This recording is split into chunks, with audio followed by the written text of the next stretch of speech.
Rabbil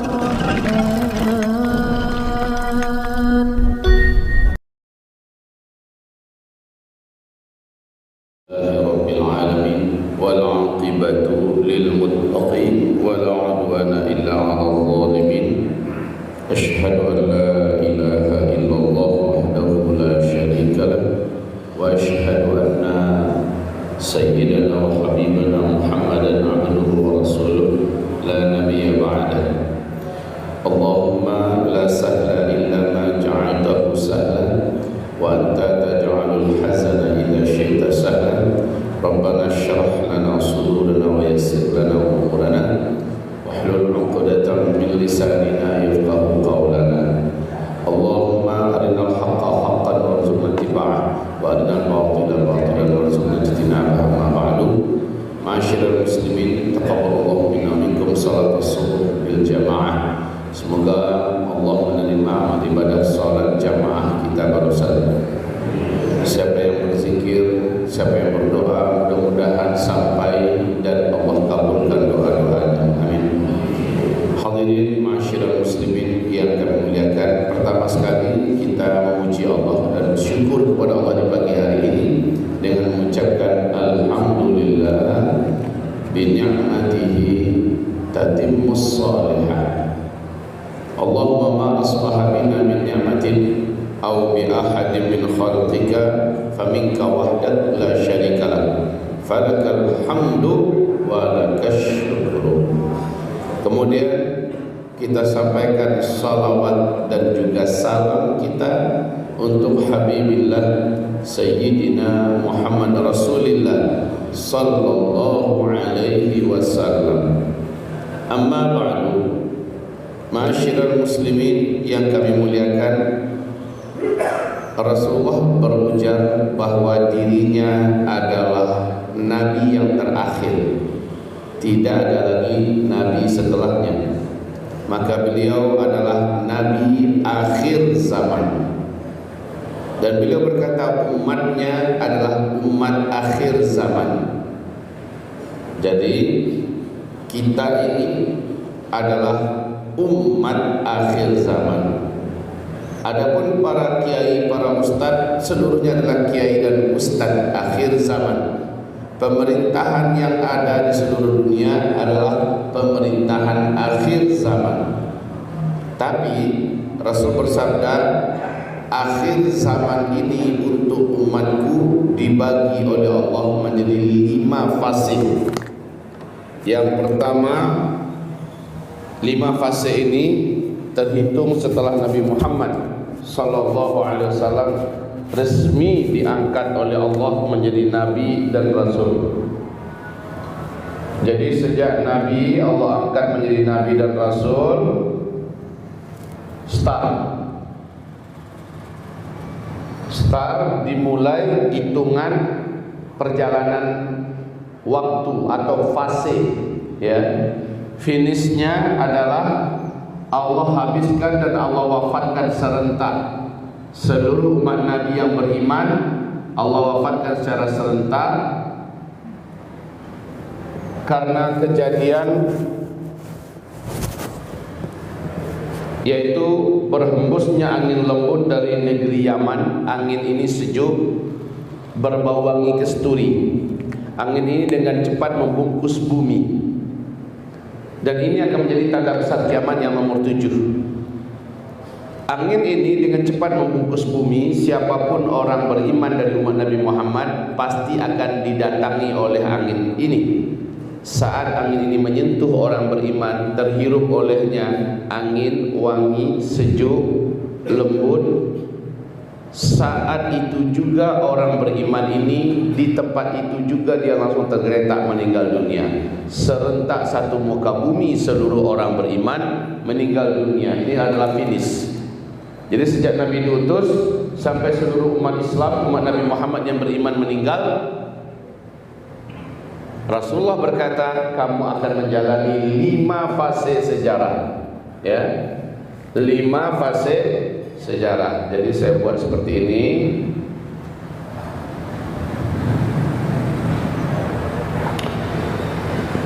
5 fase sejarah ini, fase yang pertama kata Rasulullah, fase nubuwah.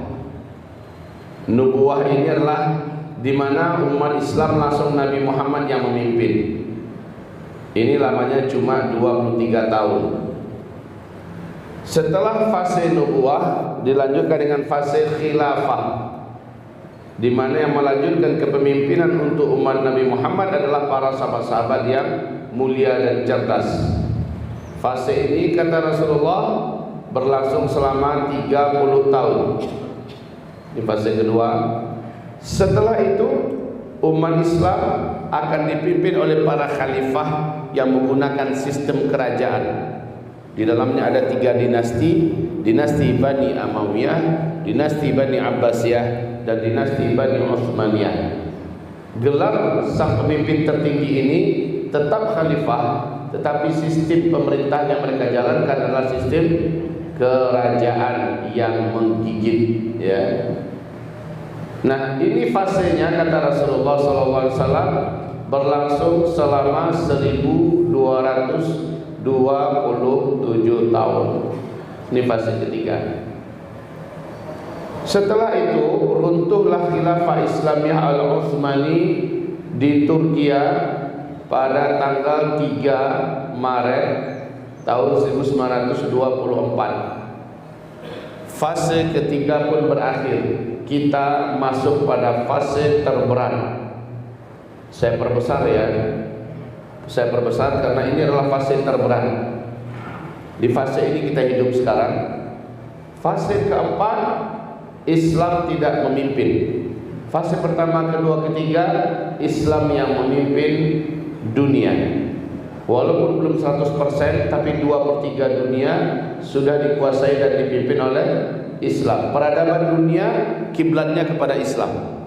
3 fase ini. Nanti fase terakhir, fase kelima, Islam akan kembali memimpin dunia. Dan kepemimpinan ini dijanjikan 100%. Allah SWT berjanji fase kelima Islam akan kembali memimpin seluruh dunia dengan sistem khilafah ala minhajin nubuwah, ya.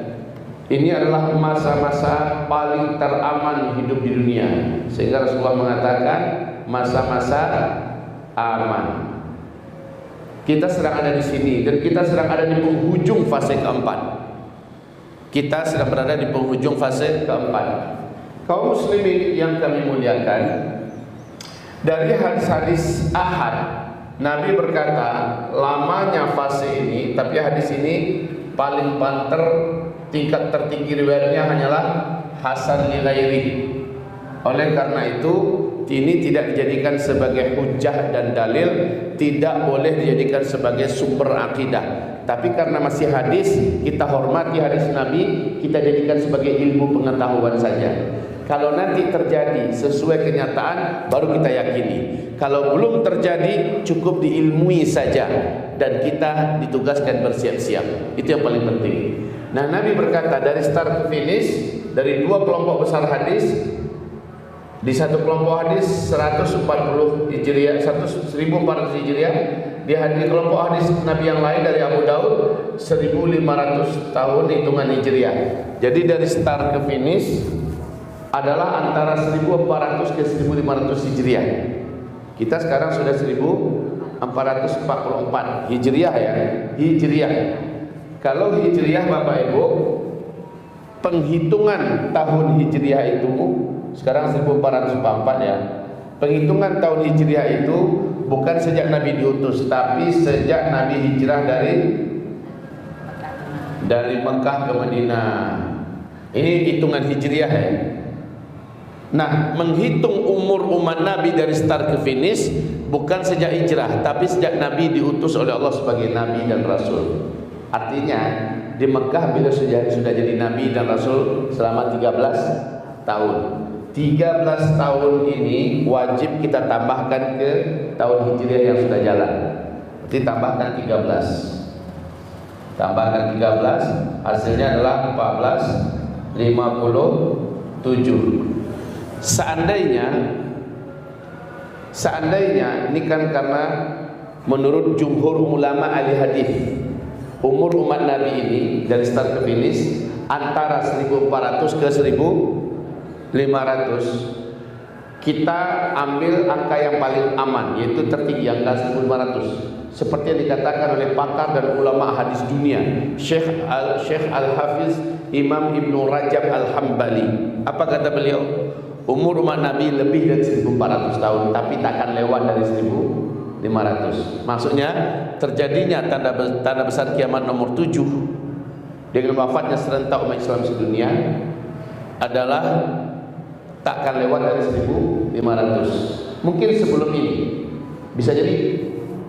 Kita tadi katakan ambil angka paling aman, yaitu 1500. Tinggal dikurangi 1500 kurangi 1457. Maknanya paling lama keberadaan umat Islam di muka bumi ini hanya tersisa berapa lagi?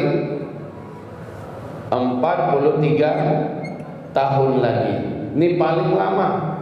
Di sini umat Islam sempat menyaksikan berlangsungnya khilafah Islamiyah ala minhajin nubuwah. Makanya tadi saya sampaikan ini sudah di ujung-ujung kita di fase keempat. Di ujung-ujung ini seluruh huru-hara terjadi di ujung fase keempat.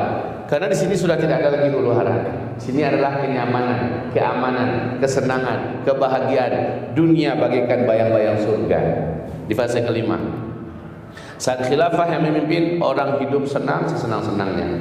Orang kafir pun, orang jahat pun sudah hilang. Niat jahatnya hilang.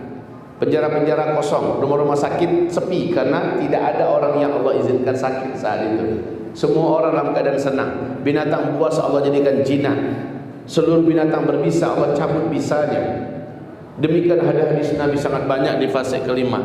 Kemudian semua kekayaan yang tersembunyi dalam perut bumi Allah muntahkan ke permukaan, sehingga orang menemukan emas kayak hari ini kita menemukan batu dan kerikil. Kaya raya, tidak ada lagi orang yang mau menerima zakat, tidak ada lagi orang yang menerima wakaf, infak, sedekah, hadiah, tidak ada, karena orang semuanya sudah subur dan makmur. Fase kelima. Nah, fase ini yang ditakuti oleh para jahiliyun, takut betul dengan datangnya khilafah Islamiyah. Khilafah ini adalah sebuah kerinduan semua makhluk hidup di dunia, ya, dan ini pasti datang. Baik, karena kita sedang di fase keempat. Nah, ini adalah fase kediktatoran. Para penguasa yang berkuasa pada fase inilah penguasa yang memaksakan kehendaknya dan menzalimi rakyatnya, khususnya umat Islam. Benar-benar kaum muslimin umat Islam babak belur, bonyok-bonyok ya di fase keempat ini. Para ulama juga ada di puncak ujian di fase keempat. Hadirin yang kami muliakan, pada fase keempat ini bermunculanlah karena pemerintahan Islam mendunia yang melindungi umat Islam dan akidah umat Islam, sudah tidak ada, segala macam kejahatan muncul. Mulai dari kejahatan fahsya dan mungkaran. Mulai dari kejahatan fahsya dan mungkaran.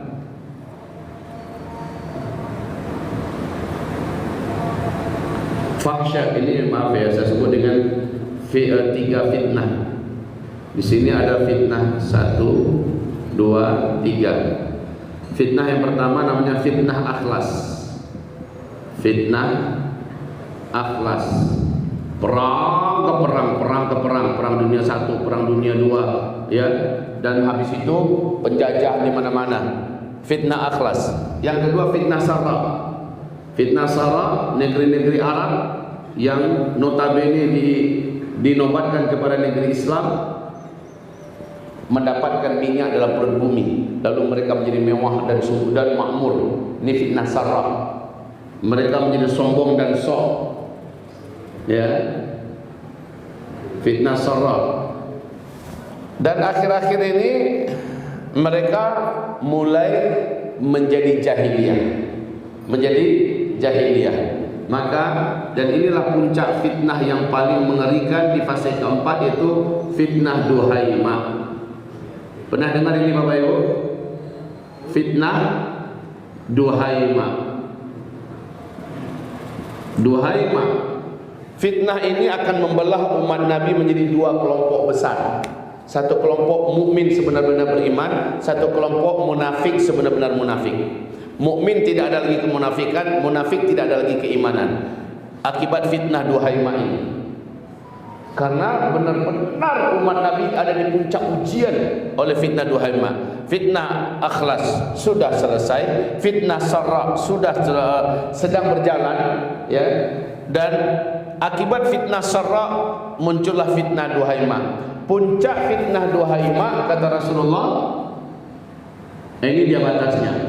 Puncak fitnah Duhaimah adalah terjadinya tanda besar kiamat yang kedua. Tanda besar kiamat yang kedua yaitu munculnya Dajjal laknatullah alaihi naudzubillah. Ini adalah batas fitnah Duhaimah, kemunculan Dajjal.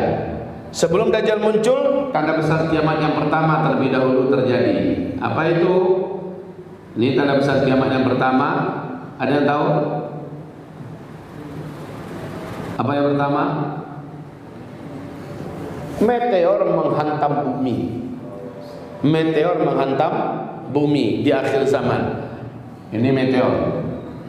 Meteor ini kalau menurut akidahnya Ahlus Sunnah wal Jamaah yang diwakili oleh sahabat Nabi Abdullah bin Abbas, di mana semua sahabat juga mempercayai hal yang sama. Meteor terjadi karena, ya, karena maaf, salah saya. Tanda besar kiamat yang pertama bukan hantaman meteor, tapi ini penyebab. Tanda besar kiamat yang pertama yaitu dukhan. Dukhan, ya, asap tebal bersatu dengan debu yang teramat sangat tebal. Asapnya panas, debunya panas. Kenapa dukhan muncul? Dukhan muncul karena hantaman meteor. Nah, begitu ya. Ini meteor. Nah, karena hantaman meteor terjadilah dukhan. Dukhan ini menyelimuti bumi. Bumi gelap gulita selama 40 hari 40 malam. Orang tidak bisa melihat cahaya matahari walaupun sedikit.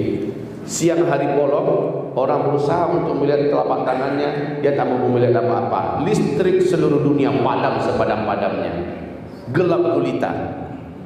Ya, iyalah meteor akan menyebabkan matinya seluruh elektrik, seluruh listrik. Bahkan apapun yang bernama benda yang mengandung unsur logam, tembaga dan sebagainya, semuanya berhenti berfungsi. Mesin-mesin, pabrik-pabrik semua berhenti, ya. Bapak Ibu yang kami muliakan, terjadilah dukhan, tanda besar kiamat yang pertama, Dajjal. Pertanyaannya, kapan meteor ini terjadi? Nabi menjelaskan dalam hadisnya, nanti di akhir zaman akan terjadi hujan batu dari langit. Lalu di bumi juga terjadi kegoncangan dan banyak bumi yang terbelah. Banyak kota-kota yang tenggelam masuk ke dalam.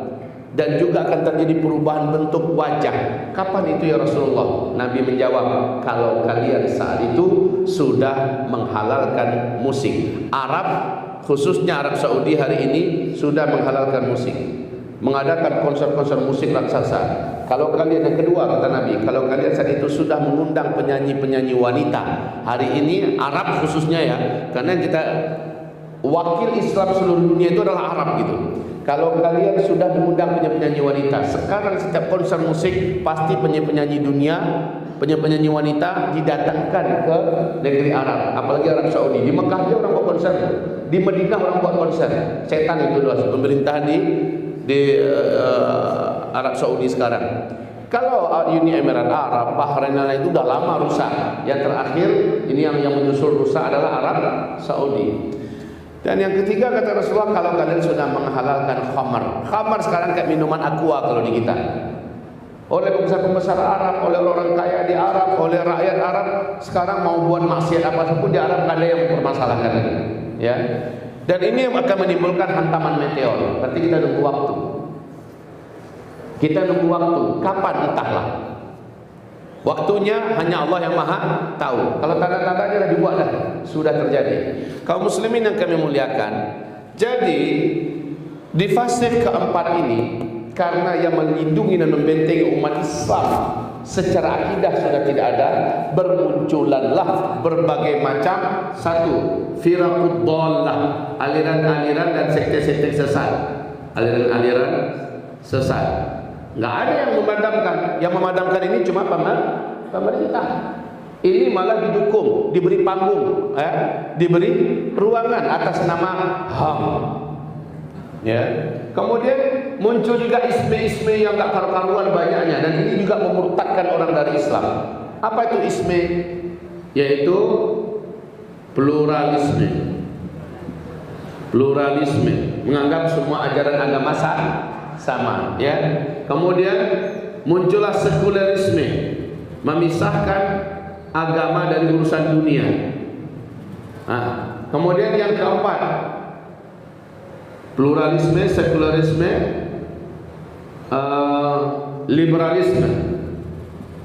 liberalisme, yaitu menganggap siapapun berhak melakukan apapun atas nama hak azazi. Makanya di Arab sekarang, laki-laki mau nikah dengan laki-laki itu haknya. Perempuan mau nikah dengan perempuan itu haknya. Laki-laki wanita masuklah ke hotel, nggak perlu diperiksa lagi buku nikah. Mau berzina itu haknya. Di Arab Saudi itu sekarang. Ya. Wanita mau pakai jilbab, nggak pakai jilbab nggak lagi diurus. Ya, atas nama liberalisme. Ngerinya ini. Ini zaman ini loh ya. Di zaman fase keempat. Fase pertama, kedua, ketiga ini tidak akan pernah terjadi. Ya. Kemudian yang kelima, dunia semua menganut faham demokrasi, demokratisme. Dan ini demokrasi adalah syirik akbar abad ini. Ya, beberapa abad belakangan syirik akbar demokrasi adalah syirik akbar. Ya, dia lebih najis daripada babi dan anjing. Tapi ini yang dianut oleh mayoritas umat manusia. Demokratisme tercipta ketika Islam tidak memimpin. Nanti fase kelima, demokrasi ini juga akan kembali terkubur dalam sampah peradaban dan sejarah. Baik, ini yang dianut oleh seluruh umat manusia pada hari ini. Kita sebagai orang beriman wajib menolak. Wajib menolak secara akidah ya. Walaupun kita tidak bisa menolak negara yang menjalankan ini. Kita tidak bisa menolak produk-produk demokrasi. Ya, seperti mereka buat pemilu semacamnya, kita dipaksa untuk hidup di atas suasana demokrasi. Tapi secara akidah kita wajib menolak. Saya menolak demokratisme. Kenapa? Itu adalah syirik akbar yang mengekalkan orang dalam neraka. Kalau dia bangga dengan demokrasi dan dia mengeluh-elukan demokrasi, dia ingin demokrasi tetap menjadi dasar utama bagi kehidupan berpolitik, orang ini murtad. Murtad. Tidak ada satupun ulama yang benar, yang ilmunya mendalam dan bagus, yang mengakui demokrasi adalah baik. Tidak. Kenapa? Demokrasi menganggap suara rakyat sama, bahkan lebih tinggi daripada suara Allah. Betul tidak? Yang tertinggi suara siapa? Allah. Yang tertinggi keinginan siapa? Keinginan Allah. Tapi kalau demokrasi, kalau rakyat semuanya mau, Allah mengatakan enggak bisa, ayat tetap saja diinginkan oleh rakyat yang dijalankan. Maka ini adalah syirik akbar yang mengangkat rakyat menjadi Tuhan. Itu pada intinya.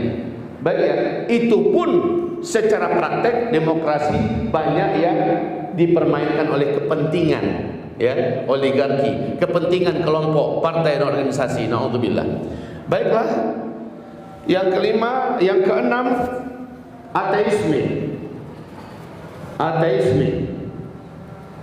Ajaran yang mengajak kepada anti adanya Allah, ya.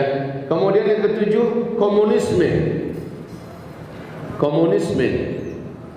Kalau di atas tadi ada aliran sesat, mau Syiahnya, mau Ahmadiyahnya, segala macamnya bermunculan ini, ya. Komunisme. Yang kedelapan,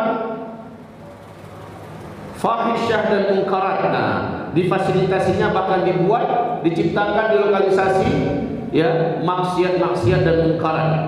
Maksiat dan mungkarat. Ini menggunakan semua sarana pemerintahan, menggunakan televisi, media sosial, koran, radio, universitas, segala macamnya dipakai untuk menyebarkan semua ini. Karena setan jin dan setan manusia paham betul fase pertama, kedua, ketiga, dan kelima sulit mencari calon penduduk neraka secara besar-besaran. Sulit karena ada pemerintahan Islam yang melindungi. Faham sampai di sini, Pak? Tapi ketika di fase keempat mereka pesta. Mereka pesta memperebutkan calon ahli neraka sebanyak-banyaknya. Di sini iblis dengan setan-setan jin, di sini dajjal muncul, dan di sini setan manusia bersatu padu untuk memperbanyak calon ahli neraka. Maka Nabi berkata, umatku akan murtad di akhir zaman, 2/3 umatnya murtad. Di fase ini nih. Jadi kalau benteng kita tidak kuat, mengerikan. Baik kaum muslimin yang kami muliakan, inilah disebut dengan fitnah itu. Fitnah akhlas, fitnah sarra, fitnah duhaimah. Akibat daripada ini semua terakumulasi dalam bentuk kemurkaan Allah dan marahnya bumi, marahnya laut, marahnya angin, marahnya makhluk Allah. Mereka tak rela Allah dimaksiati. Terjadilah bencana-bencana besar. Nah ini menyusul bencana-bencana besar sebelum meteor. Meteor ini puncaknya ya, puncak bencana alam. Sebelum meteor, akibat kejahilan penguasa, orang-orang yang memimpin bukanlah orang beriman. Allah berfirman, orang-orang kafir itu, orang-orang munafik itu kalau memimpin mereka pasti merusak dan mereka tidak akan membuat kebaikan. Allah berfirman itu dalam surah Ali Imran, fa idza tawalla sa'a fil ardi liyufsida fiha wa yuhlikal hartha wan nasl wallahu la yuhibbul fasad. Kalau orang munafik itu berhasil memimpin, mereka pasti membuat kerusakan di mana-mana. Mereka rusak keturunan, mereka rusak sawah ladang, mereka rusak peternakan, pertanian, mereka rusak segala-galanya. Wallahu la yuhibbul fasad. Itu tentang orang munafik. Tentang orang kafir, al-kafiruna yufsiduna wa la yuslihun. Orang kafir kalau mereka memimpin, mereka akan membuat kerusakan di mana-mana dan mereka tidak akan memperbaiki. Itu udah kunci dari Allah itu. Orang kafir, orang munafik kalau memimpin pasti merusak. Pasti merusak. Nah, kaum muslimin, akibat kerusakan itu terjadilah bencana-bencana. Terjadilah bencana-bencana. Zaharal fasadu fil barri wal bahr bima kasabat aydin nas liyudhiqahum ba'dal ladzi 'amilu la'allahum yarji'un. Bencana dan kerusakan yang terjadi di daratan dan di lautan itu karena ulah tangan manusia. Orang kafir, orang munafik yang memimpin, mereka yang membuat bencana. Mereka yang membuat. Jadi ada bencana yang memang karena dosa, ada bencana karena tangan manusia. Yang memimpin sekarang orang kafir, orang munafik di fase ini. Ini pengusaha-pengusaha yang diktator ini orang munafik. Nah, mereka pasti merusak. Akibatnya terjadilah bencana karena ulah-ulah manusia dalam surah Ar-Rum tadi yang saya baca. Dan juga yang dari Allah adalah gempa. Bahkan gempa hari ini terjadinya perubahan iklim secara gila-gilaan dan merusak. Ini pun sudah menjadi isu dunia dan internasional karena rancangan tangan manusia. HAARP, HAP. Ini tangan manusia, bima kasabat aydin nas, disebabkan ulah tangan manusia. Mereka yang buat, mereka yang rancang. Katanya untuk pengamanan, katanya hanya untuk penjagaan stabilitas publik dan sebagainya. Tapi ternyata mereka pakai untuk menyerang negara-negara yang tidak mereka sukai, untuk menimbulkan bencana di tempat-tempat yang menentang kebijakan kepentingan mereka. Ala kulli hal, karena ada ayatnya kita berani menyambungkannya dengan harb. Karena ada ayatnya bima kasabat aydin nas. Sementara banyaknya maksiat mungkarat, banyaknya aliran sesat, banyaknya paham-paham yang memurtadkan orang, ini juga menyebabkan kemarahan Allah, kemarahan bumi, kemarahan alam semesta ini. Seperti kata Rasulullah, setiap hari bumi berdoa kepada Allah, izinkan aku menggoyangkan diri ya Allah. Ketika ada orang bermaksiat di punggungnya, bumi tak rela untuk dipijak oleh orang itu. Bumi selalu minta izin kepada Allah agar dibenarkan membelahkan diri atau menggoncangkan diri, biar orang yang di atasnya mati semua. Laut juga berdoa, menjerit, tak rela dia dijadikan tempat untuk bermaksiat kepada Allah. Angin berdoa, meminta kepada Allah. Maka kata Rasulullah, sesungguhnya antara azab dengan rahmat senantiasa berkelahi di langit dunia untuk berlomba turun ke penduduk satu negeri. Apabila penduduk negeri itu banyak beriman, bertakwa, maka rahmat akan mengalahkan azab, lalu rahmatlah yang turun. Tapi kalau penduduk negeri itu bermaksiat, berbuat dosa, maka azab mengalahkan rahmat, azablah yang turun. Ibarat Allah yang kami muliakan. Sekarang di mana-mana maksiat saja, betul ya Pak ya? Semua maksiat yang terjadi di zaman nabi-nabi terdahulu, yang masing-masing kaumnya yang terlaknat itu, kaum-kaumnya maksiat itu, diazab. Ada yang dengan petir, ada yang dengan angin kencang, ada yang dengan bumi dibelah, ada yang dengan banjir, ada berbagai macam azab. Padahal itu dosa yang dibuat oleh kaum itu dosa-dosa tertentu saja. Itu sudah diazab. Sekarang semua dosa itu sudah dibuat oleh manusia hari ini. Betul tidak? Maka jangan heran kalau setelah itu bermunculanlah berbagai macam azab yang susul menyusul. Azab yang susul menyusul dengan tangan manusia, karena tangan manusia satu memang mereka buat, yang kedua jadi penyakit COVID-19 itu mereka buat, mereka ciptakan. Ya, semua virus, semua penyakit, semua kelaparan, hancurnya ekonomi, mereka yang buat Pak, mereka yang buat. Di samping memang Allah juga menurunkan azab dalam bentuk-bentuk tersendiri yang lain. Jadi ya Allah mengerikan. Sampai pada puncaknya adalah manusia karena berebut untuk makan. Manusia, kata Rasulullah dalam hadis Sahih Bukhari di kitab Al-Adabul Mufrad, hilanglah rasa kemanusiaannya, gelaplah matanya. Demi sepotong roti, kata Rasulullah, seseorang akan mendatangi tetangganya, membunuh tetangganya demi sepotong roti. Dan ini hanya terjadi, maaf ya, di kota-kota besar. Makanya di akhir zaman, saya udah lama ceramah nih Pak, sejak 2009. Makin kesini tahunnya makin kuat ceramah saya menyampaikan, kalau bisa dari sekarang persiapkanlah tempat hijrah di saat-saat chaos. Sekarang belum chaos, jangan hijrah dulu, tetaplah tinggal di kota-kota. Tapi ketika chaos sudah terjadi, seharusnya kita sudah punya tempat di mana kita orang-orang soleh, orang beriman hijrahnya ke sana. Ya, di Malang ini kemana? Carilah tempat. Saya nggak tahu di mana tempat yang paling ideal. Yang penting jauh dari laut, jauh dari kota, jauh dari gunung berapi, dan tempatnya ketinggian. Ada sumber air, tanahnya bisa diolah untuk bercocok tanam. Di mana kira-kira? Bapak yang tahu, ibu yang tahu. Siapkan tempat itu. Siapkan tempat itu, lalu dikapling-kapling, ya, dibagi-bagi kepada orang beriman, ya. Tapi jangan niatkan cari keuntungan di sini. Naudzubillah, jangan niatkan cari keuntungan. Jangan niatkan untuk bisnis. Dibagi-bagi. Buat di sana, bangun di sana masjid sederhana yang bisa menampung pokoknya 1000 orang pokoknya, ya. Buat di sana, persiapkan di sana. Untuk apa? Dan bangunlah pesantren di situ. Biarkan ada ulama di sana tinggal, sementara kita bangun dulu rumah sederhana untuk kita. Rumah sebagai ganti tenda, ya. Di mana nanti kita ke sana eksodusnya, ketika sudah aman kembali balik lagi ke tempat tinggal asli kita. Di masa-masa kacau, Pak, orang membunuh-bunuh di mana-mana. Di fase-fase huru-hara yang ke fase keempat ini, orang akan membunuh-bunuh Pak karena makanan. Maaf ini, kalau kayak COVID kemarin, itu agak berlanjut panjang, nggak tahulah seganas apa manusia setelah itu. Kelaparan, makanan yang sulit, orang bisa kerja, duit nggak ada. Kira-kira akan jahat nggak orang? Akan jahat nggak orang? Pasti. Apalagi sudah ada peringatan dunia tentang krisis pangan. Ini mengerikan, krisis pangan kaum muslimin, mengerikan. Jadi kalau orang yang tinggal di kampung-kampung, ada tanah yang bisa mereka garap, nanam ubi kek, nanam jagung kek, ya, bisa bercocok tanam, bisa beternak, bertani, ya kan? Tapi kalau di kota, apa yang mau mereka garap? Apa yang mau mereka olah? Tanah sudah jadi rumah semua. Ya, mau beternak di mana di kota ini? Makanya Nabi berkata di akhir zaman sebaik-baik orang beriman adalah yang lari membawa hartanya, membawa keluarganya, membawa ternak-ternaknya ke perbukitan, kata Rasulullah. Ini isyarat. Makanya kenapa kita pilih bukit?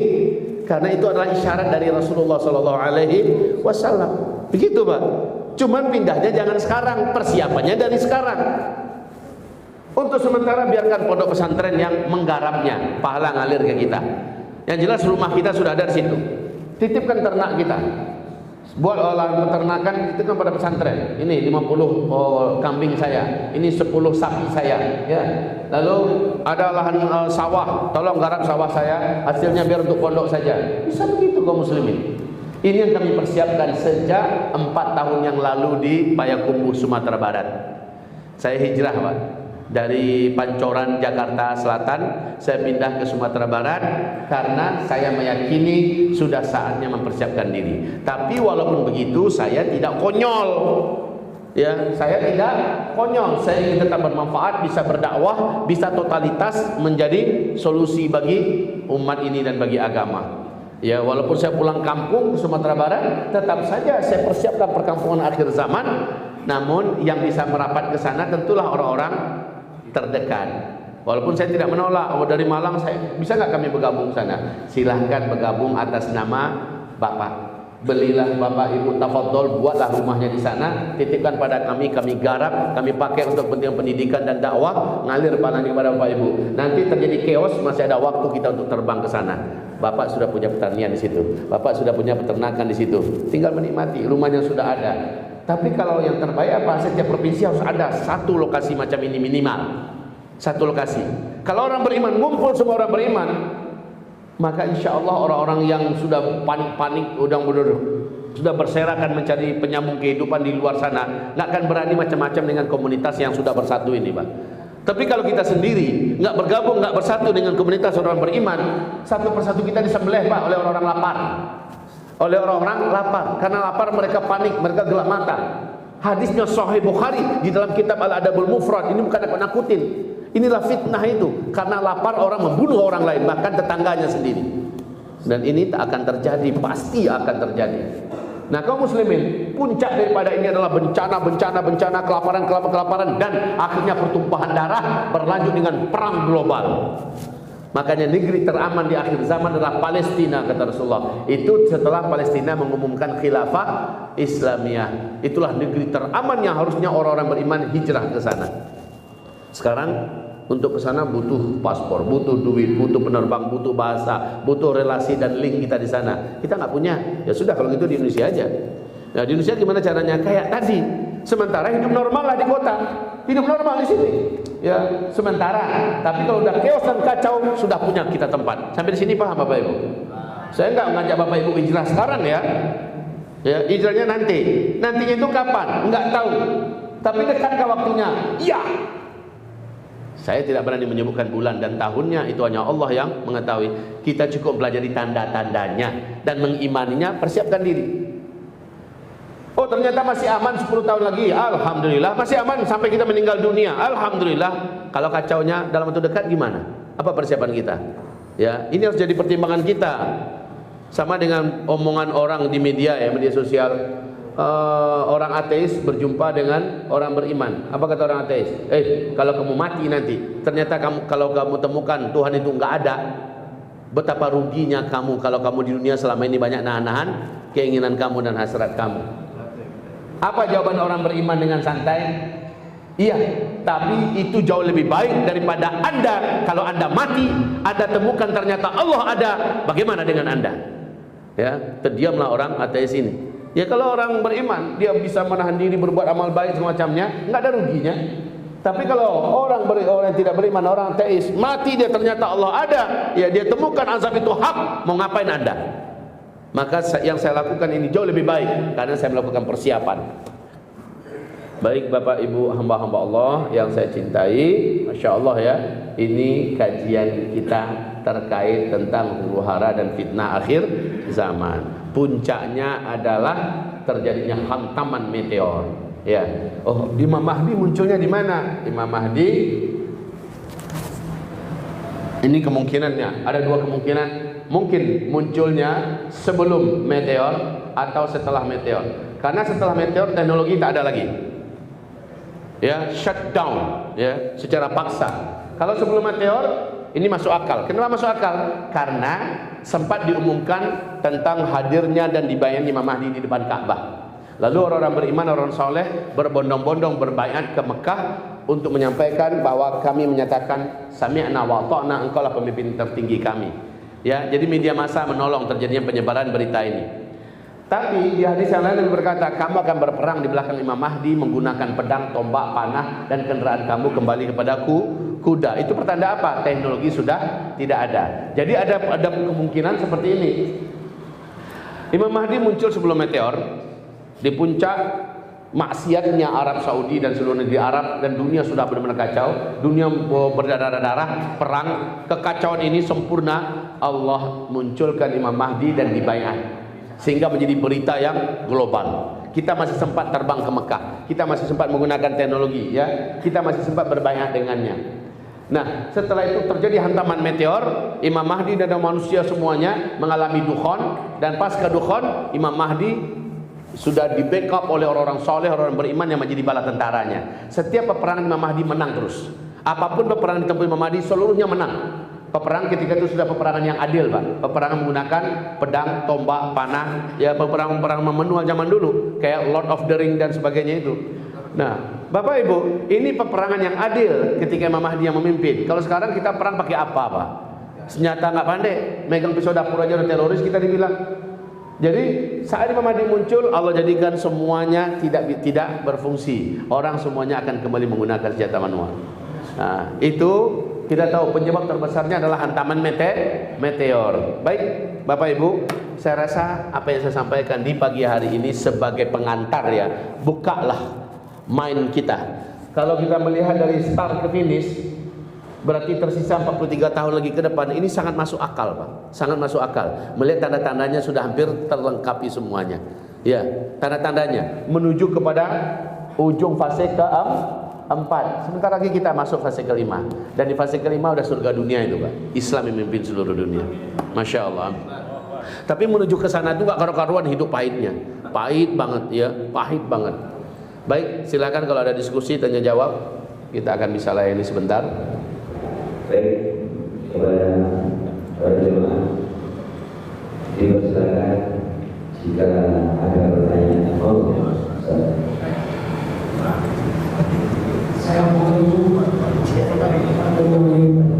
Waalaikumsalam.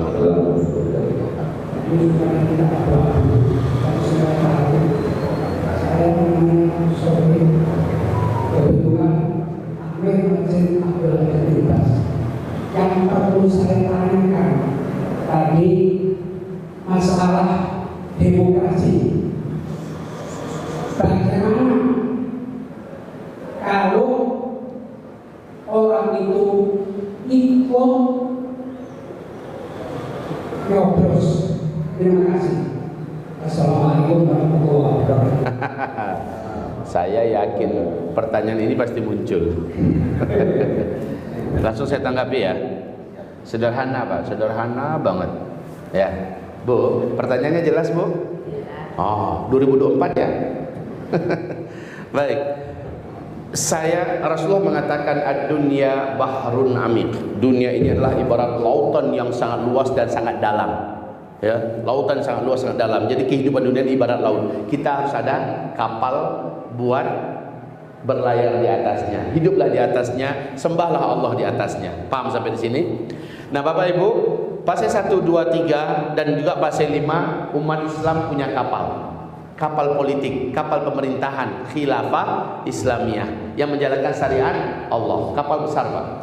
Bagaimanapun ombak laut, selama kita ada di atas kapal, apalagi kapalnya kapal besar, kapal induk, ya, kapal induknya, seluruh kapal induk, betapa besarnya itu, betapa stabilnya kita di atas laut. Ini ketika Islam memimpin dunia, ibaratnya kita punya kapal besar, amanlah di atasnya. Tapi sekarang kapal kita sedang nggak ada, kita sedang terombang-ambing di atas laut. Sementara kita harus bertahan hidup, kita harus survive, kita jangan sampai tenggelam, jangan sampai bunuh diri. Ya udahlah, mati aja lah, nggak boleh. Kita harus bertahan, kita harus tetap menyembah Allah selagi kita masih hidup, ya kan? Maka yang nampak cuma terapung-apung ikan paus yang membusuk bangkai ikan paus terapung-apung. Bangkai itu busuk nggak? Busuk, ya. Di dalam bangkai apa yang ada? Daging membusuk, ulat, bakteri, kuman, belatung, segala macamnya. Biasanya mendekati bangkai apa? Pasti makhluk menjijikkan itu. Lalat, anjing, apa segala macamnya lah. Jadi demokrasi ini ibarat bangkai itu, Pak.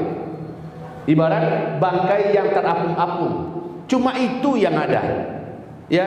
Dan hanya itu yang bisa kita panjat saat itu agar bisa bertahan hidup, agar bisa tetap menyembah Allah. Kita sendiri benci nggak dengan bangkainya? Benci nggak? benci. Mana ada orang yang demen dengan bau bangkai yang enggak karu-karuan itu.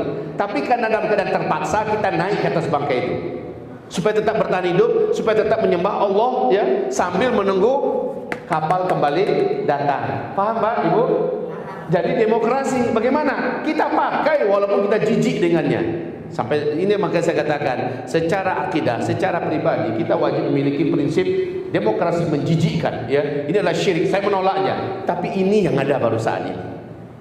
Untuk bertahan hidup naik, jangan sampai umat Islam tidak ikut berpolitik. Ini salah. Ya, jangan sampai umat Islam tenggelam aja lah saya wah, ini berbahaya. Jangan mengeluarkan fatwa yang membahayakan diri kita, membahayakan negara kita, membahayakan agama kita. Maka serahkan ini kepada ulama-ulama yang ahlinya. Dan demi Allah, saya secara pribadi dalam masalah ini, fiqh saya penuh dengan Habibuna Habib Rizik Syihab. Saya yakin dengan beliau paling mengerti dengan syariat, beliau paling mengerti dengan politik yang ada di Indonesia. Apa yang beliau bunyikan, insya Allah para ulama-ulama lurus dari Sabang sampai Merauke akan mengikuti kata-kata beliau. Nah, kita juga begitu, jangan berinisiatif, dengarkan pendapat dan anunya nggak karu-karuan. Satu komando sajalah. Siapa komando kita? Para ulama yang pejuang, ulama-ulama yang lurus. Siapa pimpinannya? Habibuna Habib Rizik Syihab. Khalas. Ya, tapi demokrasi kita sudah paham. Secara hati kita menolak dan kita memusuhi, membencinya. Cuma itu yang ada, terpaksa kita naik sebentar. Sebentar, Pak. Oke, Pak, paham? Bapak paham belum? Sudah bisa terima atau belum? Kalau Bapak nggak terima, saya nggak bisa jawab lagi. Cuma itu yang bisa saya jelaskan. Bapak Ibu semuanya sudah paham? Oke? Ya. Oh, dulu. Nanti lagi.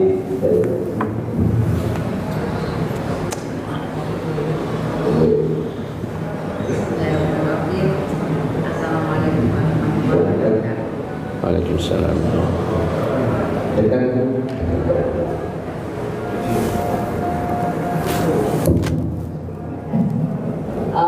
Persiapan berarti jangan buka tahu.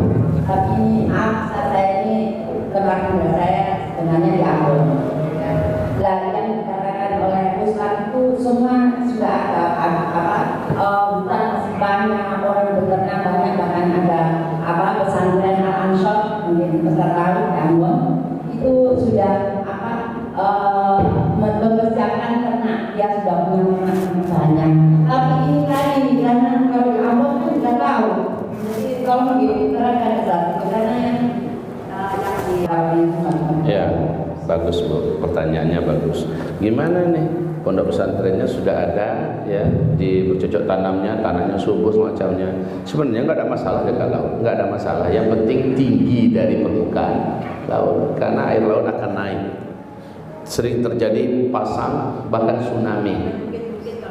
Kalau dia di atas, yang saya sebutkan tadi di atas perbukitan, diperkirakan kalau bisa di atas 200 ya, 250 idealnya, itu sudah aman itu insya Allah. Jadi mau tsunami, mau air laut pasang segala macamnya, kita yang sudah di atas bukit aman. Yang penting sumber airnya bagus, tanahnya subur, ya siapkan itu tempat. Seharusnya muslimin kita yang ada di Malang ini, ya mulai lakukan antar masjid koordinasi. Jamaah belilah kawasan kira-kira 100, 200, 300 hektar di daerah perbukitan, lalu kapling-kapling. Setiap jamaah berhak memiliki kapling itu. Ya, setiap jamaah berhak memiliki dan mulailah membangun.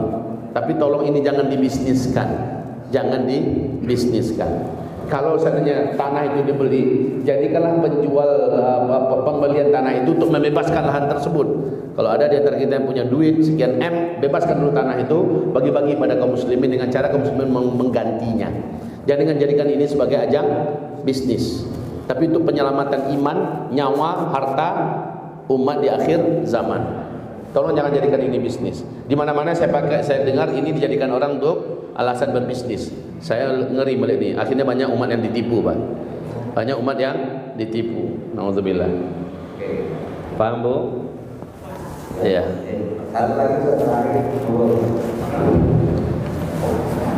Terima kasih. Ada yang mengatakan bahwa perkataan Rasulullah itu bukan sekedar bagi orang yang dibutuhkan.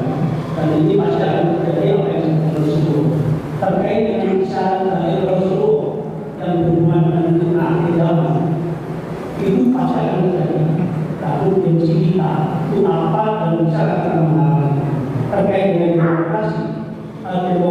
demokrasi adalah dari rakyat. Semua itu apa kata rakyat boleh menyampaikan dikatakan jadi akbar tidak besar. Dengan demokrasi maka kita didikan. Apakah dengan sistem demokrasi? Karena tujuan khilafah itu kalau tidak salah adalah tegaknya syariat Islam.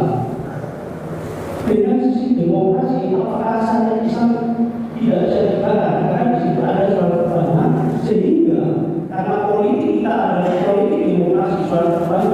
Kalau orang-orang Islam yang main di situ itu berbuat suatu perubahan, maka syariat Islam itu apa tidak mungkin tegak karena kan suatu perubahan sedangkan dulu yang dibela adalah orang-orang kita sehingga syariat Islam tidak bisa mungkin ditegakkan apa seperti itu. Terima kasih. Bahasa seperti ini sudah puluhan tahun kita dengar. Masuklah ke dalam, robahlah di dalam. Sampai sekarang ada yang berubah, Pak? Malah yang makin nampak adalah makin jelek. Makin jelek, betul ya? Jadi maaf ya, itu hanya mimpi di siang bolong, omong kosong. Omong kosong. Ketika demokrasi menang secara murni di Aljazair oleh FIS, apa yang terjadi? Apa yang terjadi? Umat Islam dibantai, militer mengambil alih, Amerika campur tangan. Ya. Ketika kemenangan umat Islam secara demokrasi oleh Partai Hizbul Rafah yang dipimpin oleh Erbakan di Turki dulu, masih ingat apa yang terjadi? Terulang lagi, militer mengambil alih, Amerika campur tangan, PBB turun tangan untuk membatalkan demokrasi yang dimenangkan oleh umat Islam. Ya, ketika demokrasi dimenangkan oleh umat Islam di Mesir, Mursi yang naik, setahun aja Pak. Ya, militer lagi-lagi yang kudeta. Ketika demokrasi menang di Hamas, Palestina, apa yang terjadi? Dunia memboikot Palestina. Ya, jadi mau percaya kita dengan demokrasi? Ketika demokrasi menang total oleh Masyumi di Indonesia, apa yang terjadi, Pak? Belajarlah kita dari itu semua. Ketika kemarin ini di mana? Ya bolehlah dikatakan kita kemarin pesta demokrasi 2019 ya, 2019. Dalam sangka baik kita ini sudah unggul dan menang, dikerjain, betul ya? 2024 apakah kira-kira bisa ada harapan? Maaf kalau saya mengatakan itu bahasa saya Pak, kita berharap lagi dengan demokrasi ini, tidak. Tapi yang namanya berikhtiar tetap kita wajib untuk berjuang untuk melepaskan pertanyaan Allah pada kita nanti pada hari kiamat. Kita nggak boleh, udah tahu kita akan bakal iya, tapi inilah yang bisa saya lakukan sekarang. Untuk perang bukan itu solusinya. Kalau perang biar Allah yang akan atur untuk kita. Kayak Nabi Muhammad nggak ada rencananya untuk perang. Ya, rencananya cuma mengembalikan hak mereka yang ditinggalkan di Mekah, dibawa oleh kafir Quraisy Mekah untuk berniaga untuk kekayaan mereka di Mekah. Nabi dan para sahabat tak rela. Mereka tahu Sufyan membawa harta itu, mereka ingin ambil kembali. Tak ada niat perang, Pak. Karena memang mereka sadar mereka sedikit, mereka lemah, nggak siap apa. Tahu-tahu Allah merencanakan perang untuk mereka. Dan Allah turunkan malaikat bala tentara dari langit untuk mendampingi mereka. Allah menangkan orang beriman. Mungkin ini juga akan terjadi. Kita nggak ada niat perang. Tapi kalau ada hadis akhir zaman kita baca, kita kumpulkan Pak, kemenangan umat Islam di akhir zaman adalah dengan perang, dengan jihad. Walaupun kita tidak mau perang. Kutiba alaikumul qital wa huwa kurhul lakum. Perang itu diwajibkan pada kamu. Saatnya Allah pasti akan membukakan pintu jihad, pintu perang, dan itu menjadi wajib bagi setiap kita. Tetapi pada saat itu kaum muslimin, kamu membenci perang. Namun orang beriman tetap disuruh jangan lari, jangan mundur, jangan tiarap, ya, jangan akan jadi munafik dia. Harusnya jadi mukmin haqqan di akhir zaman. Jadi perang adalah solusi, namun jangan diminta, jangan dicari dan jangan memulai. Tapi dengan itulah di akhir zaman Allah akan menangkan kembali Islam ini. Takbir. Kita tetap berpikiran dingin ya. Walaupun kita menyampaikan seperti ini, tetap pikirannya dingin, dada tetap tenang. Ya. Ya. Oke, terakhir. Tadi iya. Dengan teknologi yang canggih, bukan model teknologi, apakah termasuk fitnah akhir zaman? Teknologi canggih tergantung. Kalau di tangan orang kafir dia akan menjadi fitnah, Pak. Mereka akan digunakan teknologi itu untuk membuat kerusakan. Seperti harp tadi, harp itu bisa merubah cuaca, iklim, bisa menjadikan bumi menjadi gempa, bisa laut menjadi tsunami, bisa menjadikan panas kemarau ekstrim, ya hard, ya itu teknologi kan. Teknologi menggunakan satelit, menggunakan internet, menggunakan ini, itu bisa menjadi fitnah nggak? Bisa. Bahkan fitnah Dajjal di akhir zaman sebelum Dajjalnya muncul adalah teknologi ini. Bisa Pak, tergantung siapa yang pegang. Tapi kalau yang pegang orang beriman, dia akan menjadi sarana untuk mendekatkan diri pada Allah. Dia akan jadi sarana untuk melindungi dan memastikan keamanan. Ya Pak ya, tergantung siapa yang pegang. Yang pegang sekarang siapa? Kafirin dan munafikin. Udah jelas mereka berkerusakan dengan teknologi itu. Ya, jadi teknologi itu nggak salah. Yang salah siapa yang pegang. Pisau dapur itu tak salah, tergantung siapa yang pegang. Kalau dipegang oleh pemabuk, dia akan jadikan untuk nusuk orang. Yang pisaunya nggak salah. Oke ya.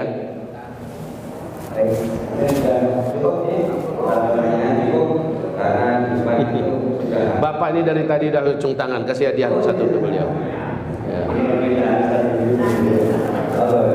Ya.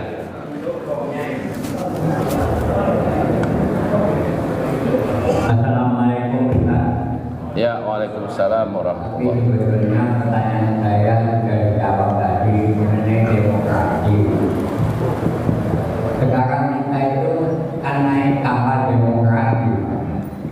Dan kita sebagai orang yang beriman, apakah kita itu harus pesimis?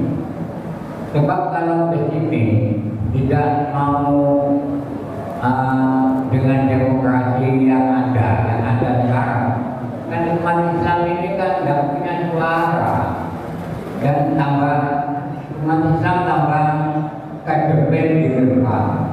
Makanya saya sesuai dengan nasihat tadi, ya kita punya kapal ya Pak ya, tidak ada kekurangan makan, meskipun bangkai kan boleh dimakan katanya. Tapi ini nanti ada tulisannya Pak.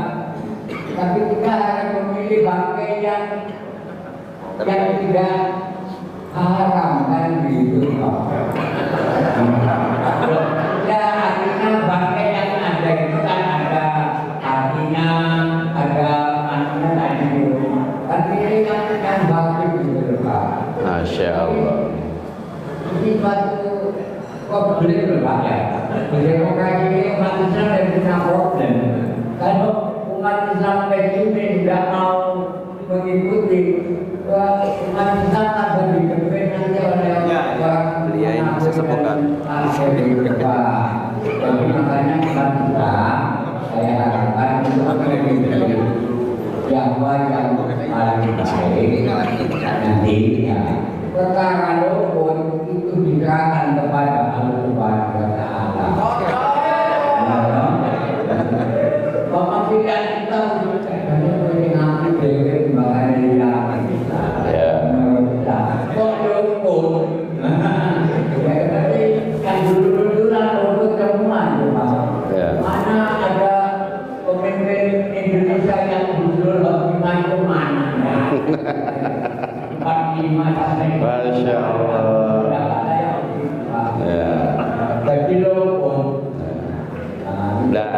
Ya. Oke. Takbir. Kayaknya nggak ada beda antara kita, saya, Bapak, sama. Saya bilang kan tadi kan nggak ada nyuruh golput, nyuruh milih nggak tadi? 2024 kita ikut nggak nanti? Ikut. Ada senyuruh golput. Ikut. Kita harus ikut karena itu yang ada sekarang kan gitu. Jadi kalau kita diam, gimana cara kita menjawab di hadapan Allah nanti? Cuma itu sarana yang ada. Paham Pak ya?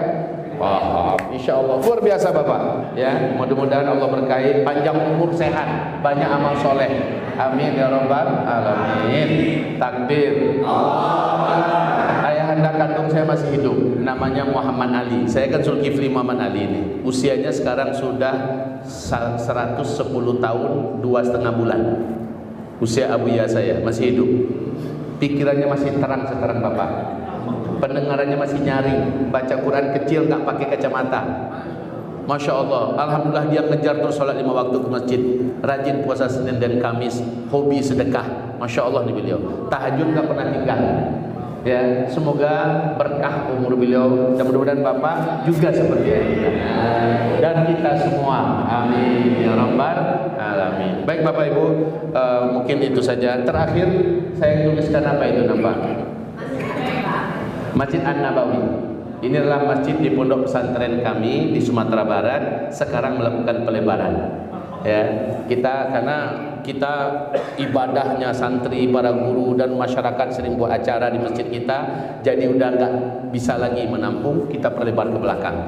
Nah, perlebar ke belakang itu pondasinya sudah dicor, sudah selesai, tiang-tiangnya sudah berdiri, slop-slopnya juga mau dicor minggu ini. Kita tetap butuh dana kucuran dari umat yang beramal. Ya, silakan itu nomor rekeningnya dan ini langsung berfungsi kepada Bapak karena masuk pasti ditarik beli semen, masuk ditarik beli besi, bayar tukang dan sebagainya. Maka silakan di foto itu nomor rekening ya, dikirimlah, beramallah, Allah yang akan menggantinya. Allah yang akan memberkahi harta Bapak Ibu semua insyaallah taala. Ada yang mau tangguh rapat pagi ini juga mau, silakan. Tekan saudara celengannya masukkan, atau mau tangguh rapat lagi silakan. Saya hanya memberikan informasi kepada Bapak Ibu, beramallah. Ya, baik, demikian saja dari saya. Mohon maaf lahir batin, saya minta izin langsung go. Kita berdoa dulu. Al-Fatihah. Bismillahirrahmanirrahim. Alhamdulillahirabbil alamin. Ar-Rahmanirrahim. Maliki yaumiddin. Iyyaka na'budu wa iyyaka nasta'in. Ihdinas siratal mustaqim. Siratal ladzina an'amta 'alaihim ghairil maghdubi 'alaihim waladdallin. Amin. Allahumma salli wa sallim ala hadzal nabiyil karim wa ala alihi wa sahbihi ajma'in. Rabbi ighfir lana wa li ikhwanina alladhina sabaquna lil iman wa la taj'al fi qulubina ghillan lil ladzina amanu rabbana ighfir lana innaka antar raufur rahim. Allahumma ighfir lil muslimina wal muslimat wal mu'minina wal mu'minat al ahya'i minhum wal amwat bi rahmatika ya sami'un qaribun mujibud da'wat. Rabbana zalamna anfusana wa illam taghfir lana wa tarhamna lanakunanna minal khasirin. Rabbana atina fid dunya hasanah wa fil akhirati hasanah wa qina adzaban nar. Subhana rabbika rabbil izzati amma yasifun wa salamun alal mursalin walhamdulillahi rabbil alamin.